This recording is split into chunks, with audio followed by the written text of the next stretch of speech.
क्या होगा यदि हमारा ग्रह यानी कि पृथ्वी दो अलग अलग ग्रहों में बदल जाए? एक पूरी तरह से भूमि से युक्त हो और दूसरा पूरी तरह से पानी से बना हो। क्या हम उनमें किसी पर भी टिके रह सकते हैं? और क्या हम उस पे जीवित रह सकते हैं? चलो आज इस भले ही कल्पना है लेकिन इस सवाल का जवाब मैं आपको देता हूं। एक बार आप सोच के देखो कि अगर हमारी पृथ्वी डबल हो जाए और एक सॉलिड हो जाए और एक लिक्विड बनी रहे, तो क्या किसी पर हम इंसान रह पाएंगे? कल्पना कीजिए कि हमारी पृथ्वी का एक कक्षा साझा करते हुए दो अलग अलग ग्रहों में बदल गई है। और इन ग्रहों के बारे में चलिए थोड़ी सी जानकारी आपको देते हैं। एक ग्रह को कहेंगे रॉक और दूसरे ग्रह को कहेंगे वाटर। मुझे पता है कि वैसे भी मूल रूप से मैं जानना चाहता हूं कि चलो किस ग्रह पे ज्यादा मुश्किल होगी, किस ग्रह पे ज्यादा डिफिकल्टीज होगी। तो चलो सबसे पहले चट्टान वाले ग्रह से शुरू करते हैं, क्योंकि ये कल्पना बहुत करना आसान है कि केवल उस ग्रह पर चट्टान ही होंगे। दोस्तों, अगर पृथ्वी चट्टान में तब्दील हो जाए तो अचानक महासागर सूख जाएंगे। और जब हम जानते हैं कि जल ही जीवन है तो ये बहुत ही मुश्किल हो जाएगा। आप जानते हैं कि पृथ्वी के 70% हिस्से पर केवल पानी है, लेकिन अचानक से ये सारा पानी गायब हो गया तो क्या होगा? अगर सारे समुद्र सूख जाएं, सारी नदियां सूख जाएं, तालाब, झील, नहरें, नदी, सब जगह से पानी गायब हो जाए तो क्या होगा? दोस्तों, सबसे पहली बात तो ये होगी कि ये ग्रह हमारे जीवन के लायक बिल्कुल भी नहीं होगा, क्योंकि पानी है तभी हमारा एटमॉस्फेयर है। और जब पानी नहीं होगा तो एटमॉस्फेयर खत्म, और एटमॉस्फेयर खत्म होने के बाद से जिंदगी वैसे भी खत्म हो जाएगी। सबसे पहले तो कुछ समुद्री जीव जो पानी के बिना जीवित नहीं रह सकते वो गायब हो जाएंगे। उसके कुछ दिनों बाद जो जीव बचे खुचे थे वो भी गायब हो जाएंगे। उसके बाद से पौधे, जानवर और हम भी गायब हो जाएंगे, क्योंकि सारे जंगल अचानक से सूख जाएंगे। ऑक्सीजन अचानक से गायब हो जाएगी, और पहले ही बताया कि एटमॉस्फेयर तो रहेगी ही नहीं। और उसके बाद से टेम्परेचर में भयंकर तरह से अप एंड डाउन होंगे। जी हां, गर्मी इतनी ज्यादा बढ़ जाएगी कि इस ग्रह पर इंसान के लिए जिंदा रहना बिल्कुल मुश्किल हो जाएगा। खैर, ये बहुत ही बुरा है, और आपको बता दूं कि ऐसा नहीं है कि जिंदगी पूरी तरह से इस रॉक वाले पृथ्वी पर खत्म हो जाएगी। नहीं, कुछ जीव जो बहुत ही टफ कंडीशन में अपने आप को जिंदा रह सकते हैं, रख सकते हैं, वो जिंदा रह जाएंगे, जैसे कि तिलचट्टे या बैक्टीरिया। इस तरह के जीव यहाँ जिंदा रहने में सक्षम होंगे। जी हाँ, आपको बता दूं कि ये कुछ शर्तों के साथ यहाँ जिंदा रहेंगे, और पानी के बिना ये जिंदा रहने वाले कुछ ऐसे जीव यहाँ पनपेंगे जिनके बारे में आप कल्पना भी नहीं कर सकते।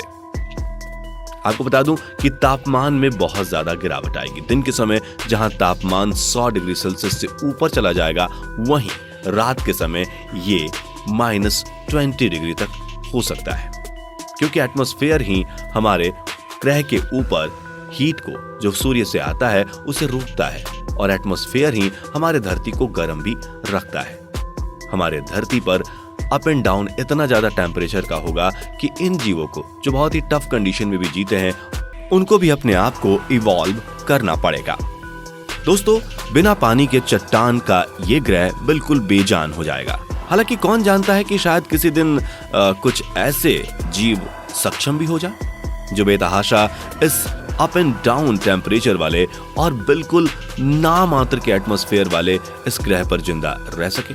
वैसे आपको बता दूं कि उसके बाद से धरती बिल्कुल चट्टान से भरी किसी रेगिस्तान जैसी हो जाएगी।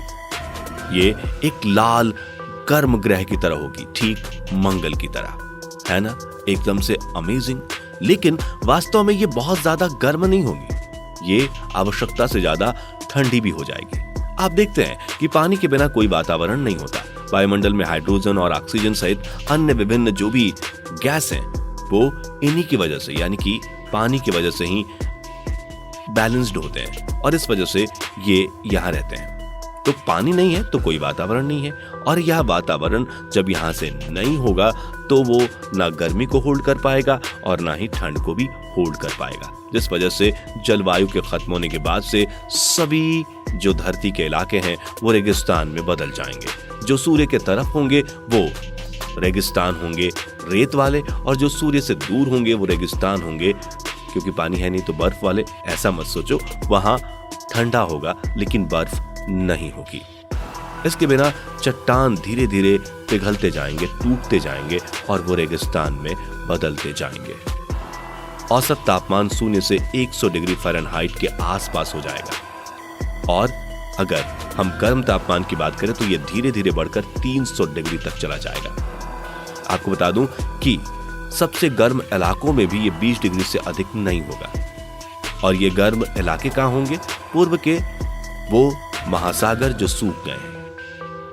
तो आपको जानकर यकीन नहीं होगा कि ऐसे ग्रह पर रहना आपके लिए बहुत ही मुश्किल होगा। अब जरा दूसरे ग्रह की बात करते हैं, जहां केवल ही पानी होगा। आपको बता दूं कि अगर केवल पानी होगा तब भी जिंदगी के लिए मिट्टी की जरूरत पड़ती है, और अगर मिट्टी नहीं होगी तो केवल जलीय जानवर ही जिंदा रहेंगे।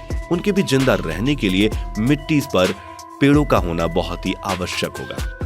तो केवल जब पानी होगा तो ऐसे जीव रहेंगे जो बिना ऑक्सीजन के किसी दूसरे गैस के साथ जिंदा रहें, क्योंकि जब पेड़ नहीं होंगे तो उस ग्रह पर कार्बन डाइऑक्साइड की मात्रा अत्यधिक बढ़ती जाएगी, जिस वजह से वहां भी इंसानों का रहना बिल्कुल मुश्किल होगा। वहां कुछ ऐसे जीव रहेंगे जो बैक्टीरियल जीव होंगे, जो ऐसे जीव होंगे जो कार्बन डाइऑक्साइड या बहुत कम ऑक्सीजन में भी जिंदा रह सकेंगे। यानी दोस्तों, अगर धरती 2 भागों में बट जाए, जहां एक तरफ सॉलिड और एक तरफ लिक्विड हो जाए, तो इंसानों का खत्म होना बिल्कुल मुमकिन है और इंसान नहीं बचेंगे। जिंदगी भी बचेगी तो ऐसी जिंदगी जो कई एक्सोप्लैनेट पे होने की संभावना जताई जा रही है। दोस्तों, ये वीडियो कैसी लगी वो आप मुझे कमेंट करके बताइएगा। जाते जाते चैनल को अगर सब्सक्राइब नहीं किया तो सब्सक्राइब कर लीजिए, बेल आइकन दबा के नोटिफिकेशन ऑन करना मत भूलिएगा। Thanks for watching.